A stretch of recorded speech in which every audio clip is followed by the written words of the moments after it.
नमस्कार साथियों, यदि आप भी शिक्षक भर्ती परीक्षाओं की तैयारी कर रहे हैं और आप भी केवीएस में जॉब करना चाहते हैं तो आप सभी के लिए एक बहुत अच्छी नोटिफिकेशन रिलीज हो चुकी है जो कि केंद्रीय विद्यालय से है। जी हाँ साथियों, मैं बता दूं आपको इस केवीएस में जो आपका इंटरव्यू में सिलेक्शन होना है, यानी कि डायरेक्टली आपका इंटरव्यू होना है, कैसे आपको अप्लाई करना है, कैसे आपको पहुंचना है। और मैं आपको ये भी बता दूं कि टीजीटी, पीजीटी, पीआरटी समेत और भी विभिन्न पदों पर इस विद्यालय में वैकेंसी नोटिफिकेशन ही रिलीज हुआ है।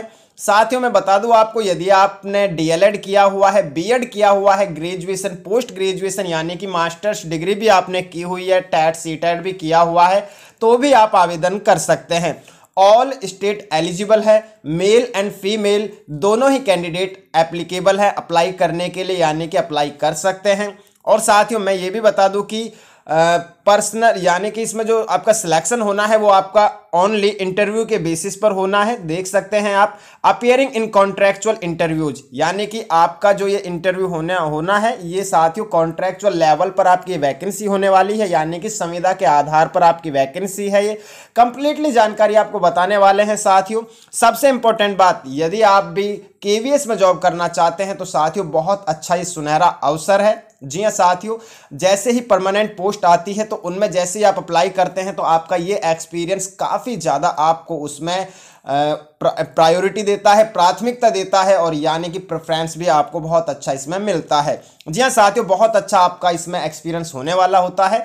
तो यदि आप केवीएस में जॉब करना चाहते हैं तो ये वीडियो आप सभी के लिए बहुत ज़्यादा इन्फॉर्मेटिव होने वाला है। वीडियो को अंत तक जरूर देखिए क्योंकि वीडियो थोड़ा लॉन्ग हो सकता है, लेकिन मैं शॉर्टली सभी टॉपिक्स कवर करने वाला हूं। अगर आप पहली बार चैनल से जुड़ रहे हैं तो चैनल को भी आप सब्सक्राइब कर लीजिए ताकि इन्फॉर्मेटिव वीडियो आप तक पहुंचती रहे। जी हाँ साथियों, सबसे पहले यदि हम बात करें इसमें आवश्यक योग्यताओं की, इसेंशियल क्वालिफिकेशन की, तो आप देख सकते हैं, चेकआउट कर सकते हैं। पीजीटी के लिए जो क्वालिफिकेशन रखी गई है वो 2 year integrated post graduate MSc course होना चाहिए, जो कि इस प्रकार से इन्होंने दिया हुआ है। अगर ये नहीं है तो ये वाला होना चाहिए, यानी कि मास्टर्स डिग्री होनी चाहिए। इन्होंने ये नहीं कहा है कि किसी पार्टिकुलर एक सब्जेक्ट में रही हो, यानी कि इन्होंने कहा है कि मास्टर डिग्री होनी चाहिए आपके पास में 50% अंकों के साथ में।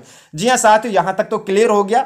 अब मैं बता दूं आपको, आप देख सकते हैं इसमें पीजीटी इंग्लिश के लिए है, पीजीटी हिंदी के लिए है, पीजीटी फिजिक्स है, यानी कि पोस्ट ग्रेजुएट टीचर है ये, जो कि 11th-12th के लिए है।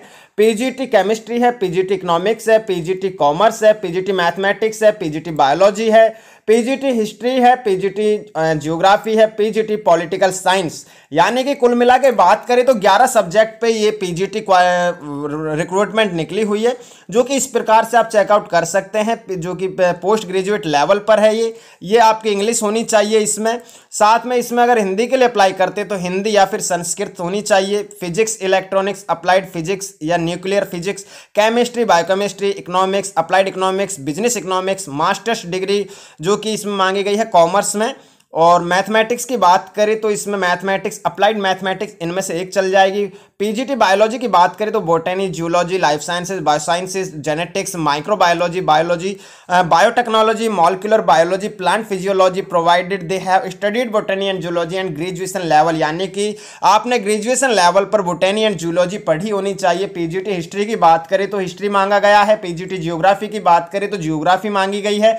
पीजीटी पॉलिटिकल साइंस की बात करें तो पॉलिटिकल साइंस इसमें रखी गई है।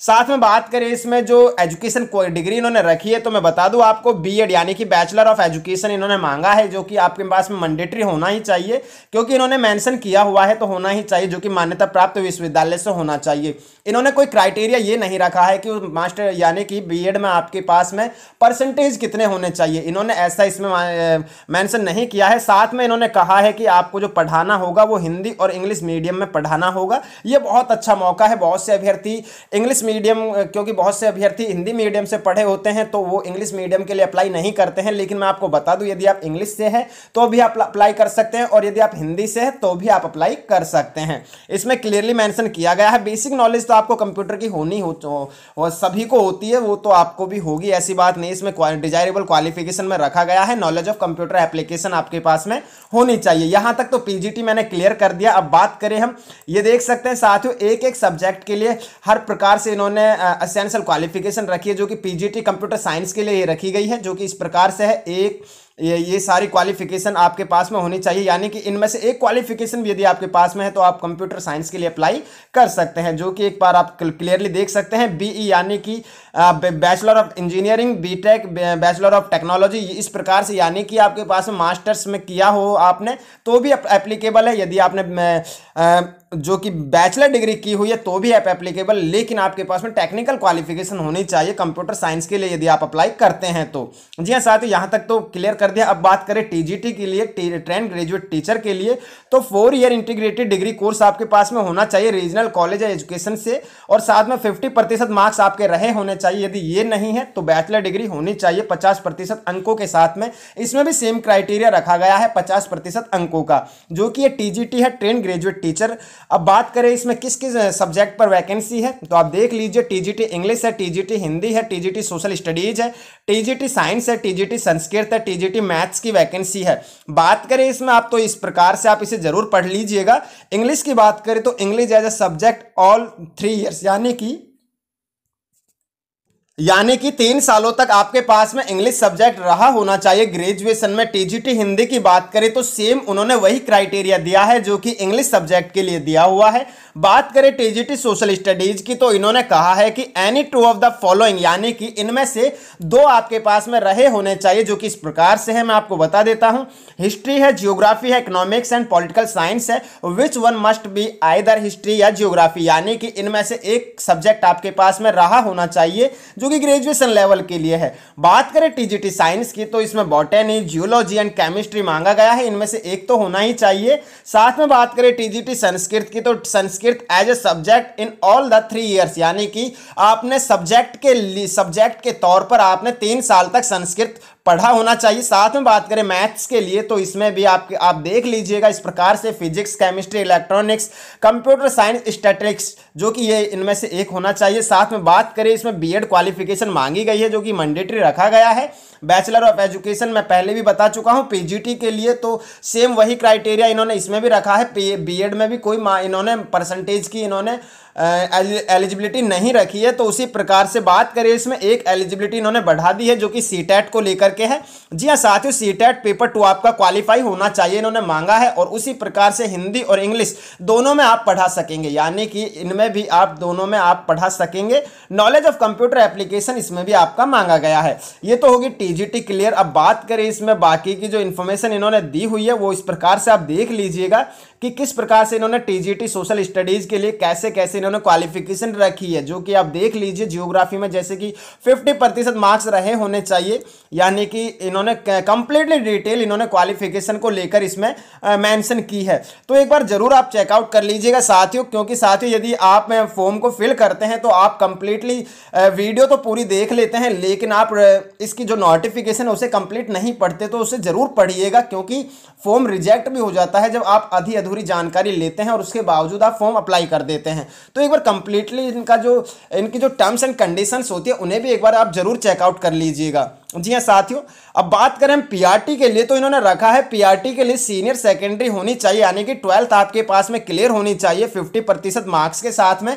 इन्होंने मांगा है 2 ईयर डिप्लोमा एलिमेंट्री एजुकेशन के लिए। ये तो पीआरटी की बात हो गई। यदि ये वाला नहीं है तो आपके पास में बीएलएड होना चाहिए, बीएलएड भी नहीं है तो आपके पास में बीएड होनी चाहिए। बीएड नहीं, 2 ईयर डिप्लोमा मांगा है जो कि स्पेशल एजुकेशन के लिए। और यदि ये, जी हाँ साथियों, इन तीनों में से एक क्वालिफिकेशन मैंडेटरी रखी गई है। सीटेट पेपर 1 आपका क्वालिफाई होना चाहिए, यानी कि कहने का मतलब यह है कि सीटेट पेपर जो कि सेंट्रल टीचर एलिजिबिलिटी टेस्ट है सीबीएसई के द्वारा, वो आपका कंडक्ट होना चाहिए सीबीएसई से, और वो आपका पास होना ही चाहिए, तो ही आप अप्लाई कर सकते हैं, तो ही आप एलिजिबल हैं। इन्होंने सीटेट को तो मान्यता दे रखी है कि विदाउट सीटेट आप अप्लाई नहीं कर सकते। जी हाँ, देख सकते हैं आप, एक बार चेकआउट जरूर कर लीजिएगा। नॉलेज ऑफ कंप्यूटर एप्लीकेशन इन्होंने रखी है। म्यूजिक टीचर की बात करें तो म्यूजिक टीचर में सीनियर सेकेंडरी होनी चाहिए। म्यूजिक में या तो आपके पास में डिप्लोमा होना चाहिए या फिर आपके पास में डिग्री होनी चाहिए। कंप्यूटर इंस्ट्रक्टर की बात करें तो वो सेम वही है जो कि मैंने अभी बताया था पीजीटी कंप्यूटर साइंस के लिए। तो जो क्वालिफिकेशन उन्होंने उसमें मांगी थी उसी से सेम वही क्वालिफिकेशन आपके पास में इसमें भी होनी चाहिए। तो एक बार जरूर चेकआउट कर लीजिएगा, अच्छी खासी वैकेंसी है ये।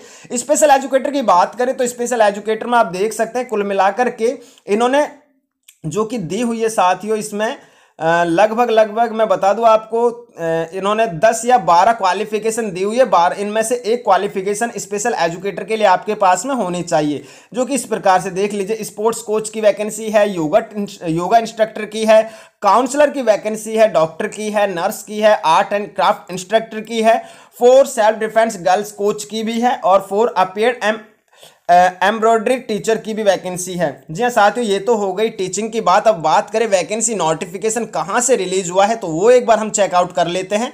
साथियों, जो वैकेंसी नोटिफिकेशन रिलीज हुआ है ये देख सकते हैं आप, ये पीएम श्री केंद्रीय विद्यालय सेक्टर 24 नोएडा से हुआ है, जो कि उत्तर प्रदेश से है। आप देख सकते हैं पीएम श्री केंद्रीय विद्यालय सेक्टर 24 नोएडा में शैक्षिक सत्र 2025-26 के लिए अनुबंध के आधार पर निम्नलिखित पदों पर संविदात्मक शिक्षकों की नियुक्ति के लिए दिनांक 18 फरवरी 2025 मंगलवार को लिखित परीक्षा या फिर साक्षात्कार के जरिए नाम सूची पैनल आपका तैयार किया जाना है।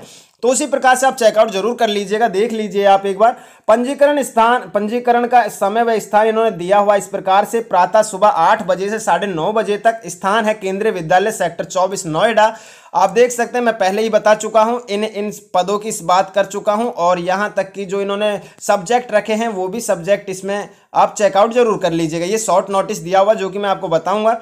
आपको अप्लाई कैसे करना है वो भी मैं क्लियरली आपको बता दूं, साथ देख सकते हैं। पूर्ण तथा अन्य जानकारी के लिए विद्यालय के ऑफिशियल वेबसाइट जो कि ये है noida-shift2.kvs.ac.in, इसे देखना है आपको। इच्छुक आवेदक 2 पासपोर्ट फोटो, सभी मूल प्रमाण पत्र एवं सभी प्रमाण पत्रों की एक छाया प्रति को लेकर आना आवश्यक है। विभिन्न पदों की पात्रता के लिए आपको ये देखना है, सभी पद विशुद्ध संविदात्मक है व इन पदों के स्थायीकरण की कोई भी संभावना नहीं है। यानी कि साथ ही उन्होंने क्लियरली मेंशन किया है कि आपको अपने सभी डॉक्यूमेंट्स वहां पर ले जाने हैं और इंटरव्यू के दौरान आपको वहां पर ही पेश होना है और वहां पर जाना है और आपका इंटरव्यू वहां पर होना है, जो कि आपका 18 फरवरी 2025 को इंटरव्यू होना है। और साथ में मैं बता दूं आपको, इन्होंने कहा है कि ये जो भर्ती है ये कॉन्ट्रैक्चुअल लेवल पर है, इनमें कोई भी यानी कि ये परमानेंट होने का इसमें कोई भी चांस नहीं है, कोई भी संभावना इसमें नहीं दी हुई है। जी हाँ, ये तो हो गई यहाँ तक। और अब बात करें इसकी कुछ इंपॉर्टेंट डेट्स की, तो आप देख सकते हैं रिपोर्टिंग टाइम आपका 8 बजे है सुबह, जो कि रजिस्ट्रेशन 18/2/2025 इसका उसी दिन होना है। और no candidate will be consider after 9:30 के बाद आपको नहीं लिया जाएगा, ये इन्होंने कहा है। साथ में देख सकते हैं कुछ और भी जानकारी जो कि इंटरव्यू को लेकर के है, तो कंप्लीटली एक बार इसे चेकआउट जरूर कर लीजिएगा, आप पढ़ लीजिएगा। साथियों, मैं कंप्लीटली आपको बता चुका हूं, ये वाला आपको फॉर्म है जो कि फिल करना है और वहां पर ले जाना है साथ में। अब बात करें साथियों इसकी ऑफिशियल वेबसाइट पर, तो मैं बता दूं इसकी ऑफिशियल वेबसाइट पर एक बार विजिट कर लेते हैं, उसके बाद में आपको कंप्लीटली समझ में डिटेल आ जाएगी। हम आ गए साथियों इसकी ऑफिशियल वेबसाइट पर, जो कि आप देख सकते हैं इसकी ऑफिशियल वेबसाइट noida-shift2.kvs.ac.in इसकी ऑफिशियल वेबसाइट है। होम पेज आप देख सकते हैं, इसमें पीएम श्री केंद्रीय विद्यालय सेक्टर 24 नोएडा द्वितीय पाली, जो कि उत्तर प्रदेश में है। ये साथ ही उत्तर प्रदेश की एक जिला है नोएडा। और साथ में आप देख सकते हैं, चेकआउट कर लीजिएगा। नीचे जैसे ही आप स्क्रॉल डाउन करोगे इसे, तो यहाँ पर मैं आपको बता देता हूँ, आपको व्हाट्स न्यू ये जो दिख रहा है, यहां पर आपको ये वैकेंसी नोटिफिकेशन मिलेगा, जो कि इस प्रकार से है। देख सकते हैं चारों के चारों, ये eligibility criteria for contractual teacher interviews on 18 फरवरी 2025, ये इंपॉर्टेंट इंस्ट्रक्शंस है, ये एप्लीकेशन फॉर्म है, और ये आपका पूरा को जो कि एडवर्टीजमेंट है, जो कि ये जैसे ही आप इन पे क्लिक करोगे तो ये चारों आपके डाउनलोड हो जाएंगे और उसी प्रकार से आपको इसमें पढ़ सकते हैं और देख सकते हैं। जी हाँ साथियों, इस वीडियो को लाइक करके चैनल को सब्सक्राइब कर लीजिए, बेल आइकन ऑन कर लीजिए। मिलते हैं इन्फॉर्मेटिव वीडियो के साथ। जय हिंद, जय भारत।